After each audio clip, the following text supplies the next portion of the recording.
Les vampires énergétiques. Fatigué? Épuisé? Le moral dans les chaussettes? Et si on te pompait toute ton énergie? Merci nos amis les vampires énergétiques. Tu viens de raccrocher avec tata Jacqueline et soudain t'as plus envie de rien. Même pas de ton café. T'es vidé, lessivé. T'as l'impression d'avoir couru un marathon émotionnel alors que t'étais juste assis sur ton canapé. Bienvenue dans le monde merveilleux des vols d'énergie silencieux. Tu vois de quoi je parle? Cette sensation de fatigue pas vraiment physique, mais bien réelle. Ce genre de fatigue que même une sieste de 3 jours ne règle pas. Tu te lèves le matin avec l'enthousiasme d'un guéri-pain cassé, tu traînes toute la journée en mode zombie premium, et le soir, au lieu de t'endormir comme une enclume, tu rumines la dernière discussion inutile que t'as eue avec Kevin de la compta. Parfois, t'as pas besoin de courir après un bus ou de faire un déménagement pour être vidé. Non, il suffit d'une réunion Zoom de 45 minutes avec ton manager qui parle en langage PowerPoint. Ou d'un déjeuner avec une copine qui te raconte ses drames sentimentaux en boucle depuis 2009. Ou encore de ce collègue qui te parle tous les matins de ses insomnies pendant que toi, t'essaies juste de boire ton café sans pleurer. Et là, tu te demandes pourquoi je suis toujours fatiguée. Tu penses à la thyroïde, au fer, à la pleine lune, aux astres mal alignés. Mais si ce n'était pas ton corps le problème, mais ton entourage. Et si ton énergie était aspirée, sans bruit, sans fumée, sans lumière, mais à la petite cuillère, comme ça, l'air de rien. Bon, avant de te transformer en parano complet et de commencer à soupçonner ta plante verte de te voler ta vitalité, rassure-toi, on va en parler calmement. Aujourd'hui, on va explorer ensemble ces moments où tu te fais siphonner l'énergie sans t'en rendre compte. On va parler de ces personnes, situations ou habitudes qui te pompent plus qu'un aspirateur industriel. Et surtout, on va voir comment te protéger, te recharger et peut-être même, soyons fous, avoir de l'énergie après 16 heures. Alors installe-toi confortablement, prends un thé, un café ou un bol de courage. Et prépare-toi à découvrir que le problème ne vient peut-être pas que de toi. C'est quoi se faire voler son énergie?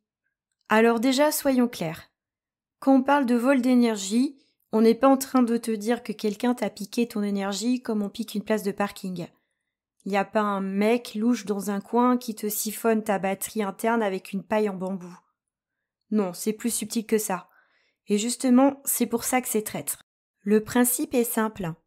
Tu vis ta vie tranquille, et là, paf, une interaction, une situation, une pensée ou une habitude te laisse épuisé, vidé, à sec. Tu sens qu'on t'a pris quelque chose, mais tu saurais pas dire quoi exactement. C'est comme un cambriolage émotionnel, mais sans effraction. Un peu comme quand tu dis oui pour dépanner quelqu'un et que tu réalises 2 jours plus tard que tu t'es fait avoir. Encore. Fatigue physique versus fatigue énergétique. Bon, pour éviter la confusion, tu peux être fatigué parce que tu dors mal, tu manges n'importe comment ou tu fais des insomnies à cause de ton chat qui miaule à 3 heures du matin. Là, on parle de fatigue physique ou physiologique. C'est réel, mais c'est pas le sujet d'aujourd'hui. Nous, on parle de cette fatigue étrange, cette impression de porter un sac à dos invisible rempli de cailloux émotionnels. Tu ne fais rien de fou dans ta journée, mais t'as la sensation d'avoir bossé dans une mine de sel. Et surtout, tu n'as aucune idée de pourquoi t'es dans cet état. Les symptômes d'un vol d'énergie silencieux. Voici quelques signes que tu te fais peut-être vider l'énergie sans t'en rendre compte. Tu es souvent fatigué après avoir vu certaines personnes. Tu les aimes bien, hein, mais bon, voilà. Tu te sens vidé après avoir scrollé 20 minutes sur les réseaux sociaux. Tu ressens un malaise diffus après certaines discussions ou réunions. Tu es irritable sans raison claire. Tu n'as plus envie de rien, même les choses qui d'habitude te font plaisir. Si tu t'es reconnu dans au moins 2 de ces symptômes, alors félicitations. Ton énergie est probablement siphonnée à ton insu. Mais pas de panique, c'est pas une fatalité. Et surtout, tu n'es pas seul. Même si c'est pas très rassurant dit comme ça, on est d'accord. Par exemple, t'as un pote, à chaque fois qu'il t'appelle, il commence par « Je vais pas te déranger longtemps ». Et 47 minutes plus tard, t'as entendu toute sa vie. Son boss, sa belle-mère, son mal de dos et sa théorie sur les aliens. Quand t'as raccroché, tu es rincé. Pas parce que tu ne l'aimes pas, mais parce que tu as donné ton énergie, sans t'en rendre compte. Et ça, c'est une forme de vol énergétique. Gentil, certes, mais efficace. Le paradoxe du moderne fatigué. On vit dans une époque où on a des matelas mémoire de forme, des montres qui comptent nos pas, des applis de méditation avec des voix douces, et pourtant on est épuisé. Pourquoi ? Parce que le vol d'énergie ne vient pas juste de ce qu'on fait, il vient aussi de ce qu'on permet. Des choses ou des gens à qui on laisse un accès illimité à notre attention, notre disponibilité, notre bienveillance. Dans la prochaine partie, on va identifier les profils types des voleurs d'énergie humains. Oui, tu vas peut-être reconnaître quelqu'un, ou toi-même. Mais ne t'inquiète pas de jugement ici, juste un peu de lucidité bienveillante et quelques pics drôles pour faire passer la pilule. Les voleurs d'énergie humains, profil type. Tu pensais que le vol d'énergie c'était réservé aux films de science-fiction ou aux démons dans Buffy contre les vampires ? Non, les voleurs d'énergie sont bien parmi nous, et parfois ils sont même dans ton répertoire téléphonique. Attention, ce ne sont pas forcément des gens méchants. En fait, la plupart ne savent même pas qu'ils vident les autres. Ce sont juste des aspirateurs relationnels ambulants. Des êtres qui te laissent vider comme une bouteille d'eau dans un désert émotionnel. Allez, c'est parti pour un petit tour d'horizon des profils classiques de voleurs d'énergie. Tu vas voir, on en connaît sûrement au moins 3, et peut-être que tu es le 4e, mais ça, on verra plus tard. Le premier. L'éponge émotionnelle inversée.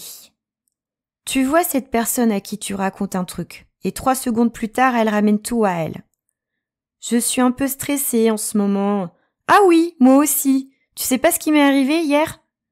Et te voilà en train d'écouter son monologue de 20 minutes, alors que toi, à la base, tu voulais juste exprimer un ressenti.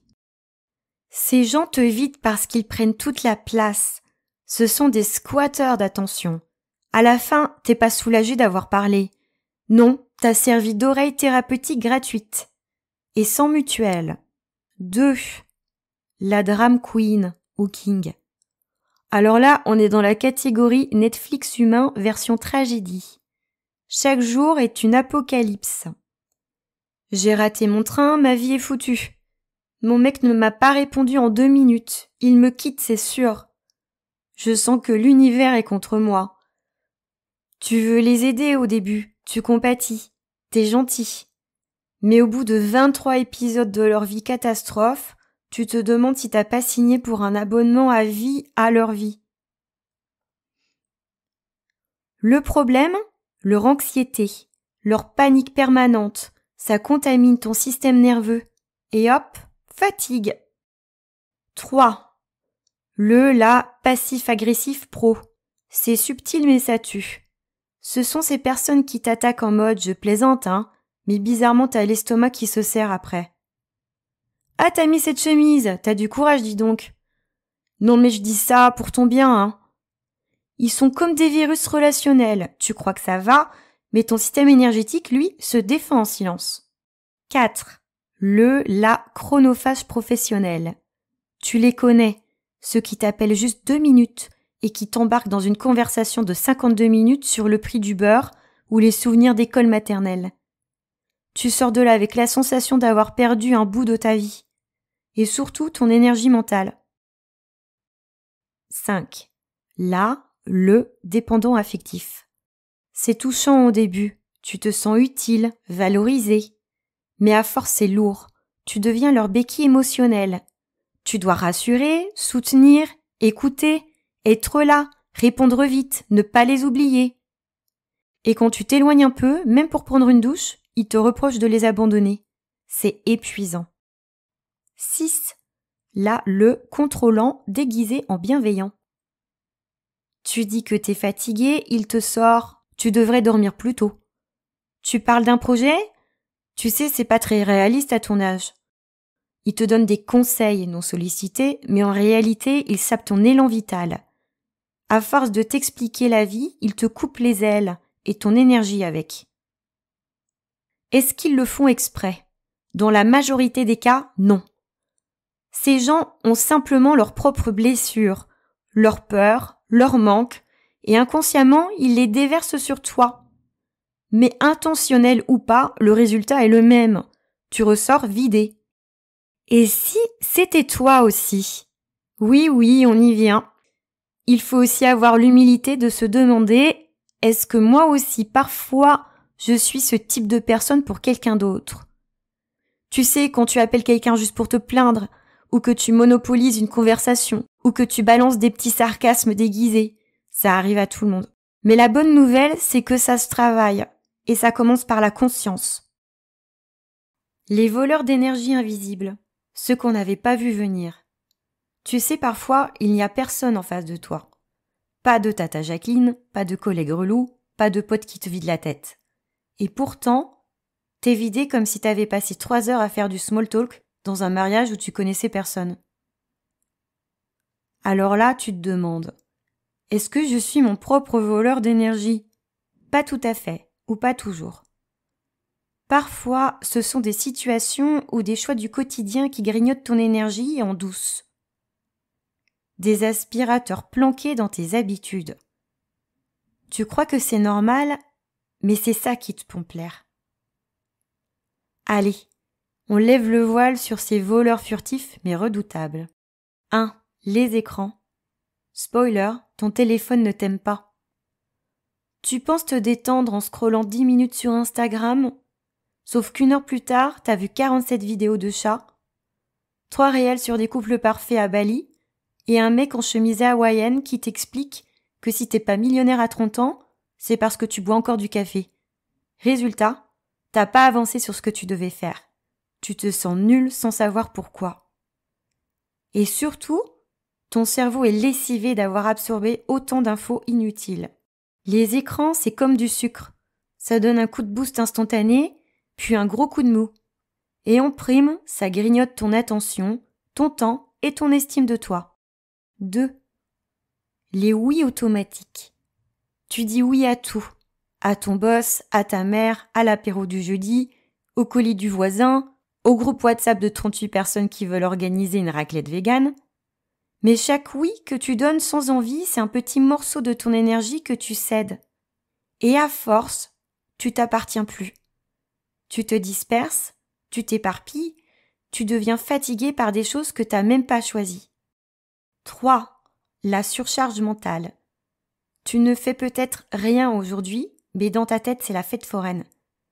Ne pas oublier le mail à envoyer, penser au cadeau pour l'anniversaire de Julie, faire les courses, est-ce qu'on a encore du PQ ? Et si j'étais passé à côté de ma vie ? Classique, à 23h41. Tout ça, c'est invisible, mais ça te pompe une énergie colossale. Ton cerveau tourne en arrière-plan comme un ordi trop vieux. Résultat, t'es en fatigue de fond, même au repos. 4. Les lieux et les ambiances. Certains endroits aspirent ton énergie sans que tu comprennes pourquoi. Tu entres dans une pièce, t'étais bien, et soudain t'as envie de dormir ou de partir en courant.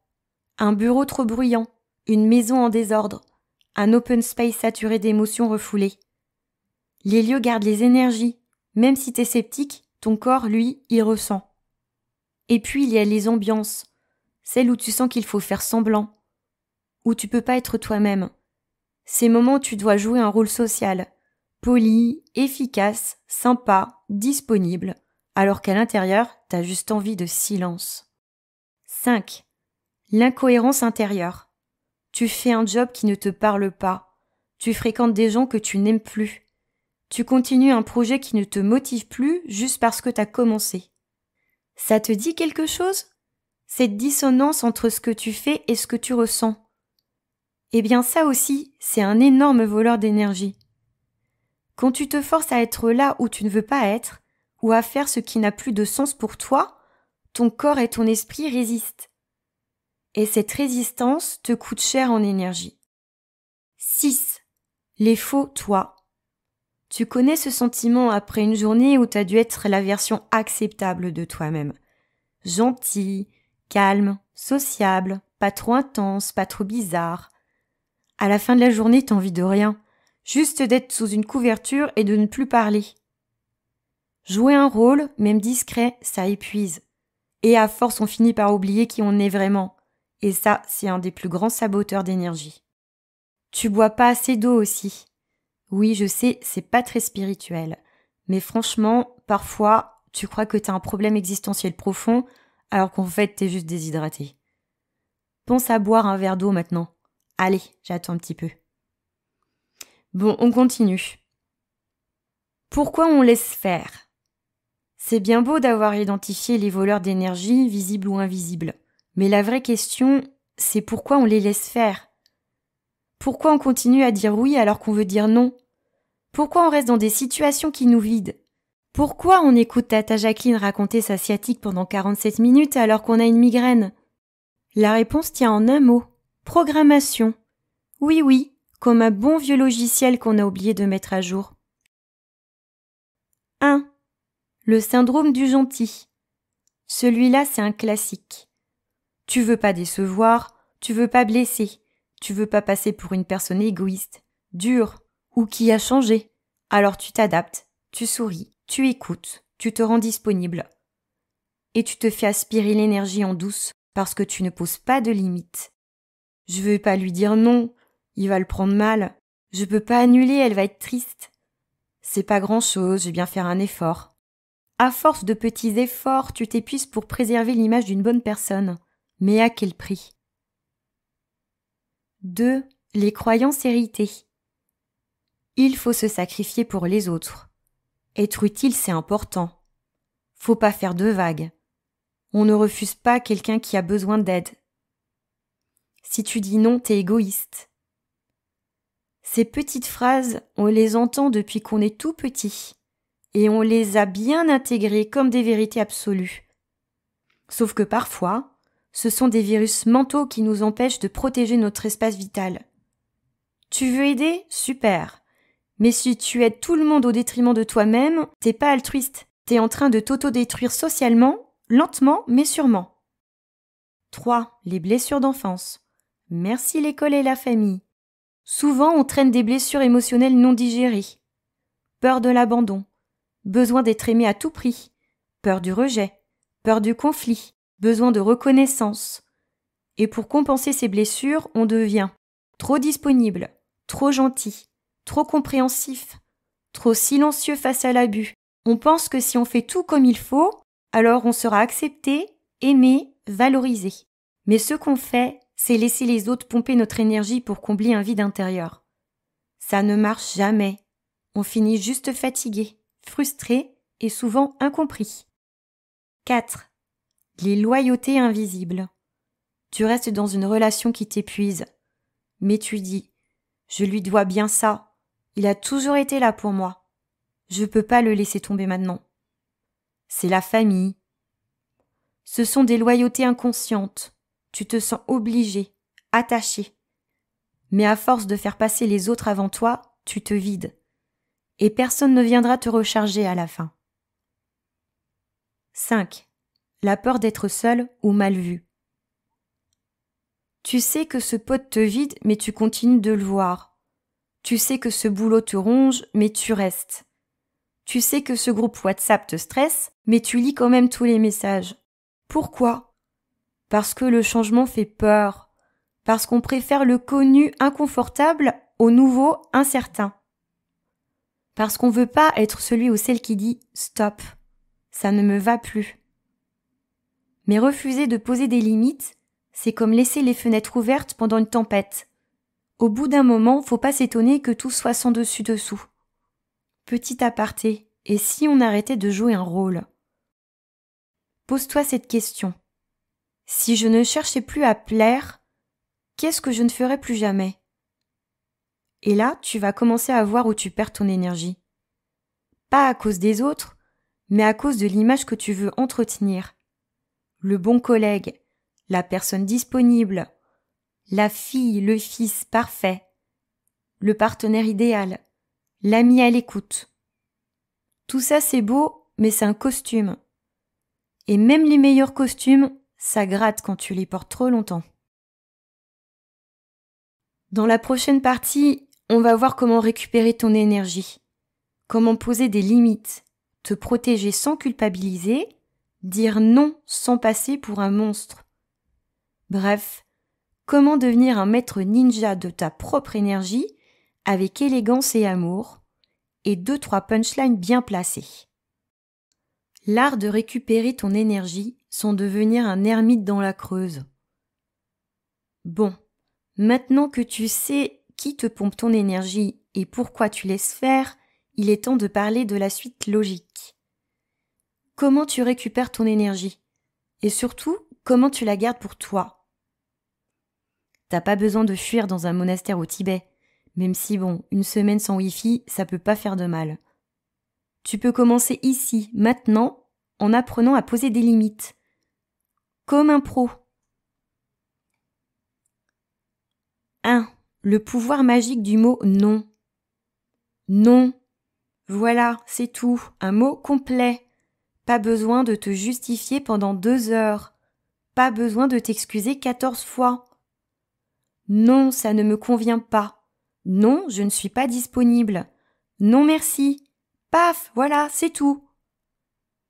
Bien sûr, les premières fois, tu vas trembler comme si tu venais de désamorcer une bombe. Mais au fil du temps, tu vas voir, dire non, c'est sexy. Ça dégage de l'assurance. Ça montre que tu te respectes. Et les autres, devine quoi? Ils finissent par respecter ça aussi. 2. La limite, c'est pas un mur, c'est une clôture. Beaucoup de gens pensent que poser une limite, c'est être froid, distant, voire égoïste. Mais en réalité, une limite saine, c'est comme une clôture autour de ton jardin intérieur. Tu dis, tu peux entrer, mais enlève tes chaussures. Tu peux me parler, mais pas me crier dessus. Tu peux me demander un service, mais je ne dirai pas toujours oui. La limite, c'est pas pour rejeter l'autre. C'est pour te protéger toi, afin de pouvoir rester présent, calme et entier.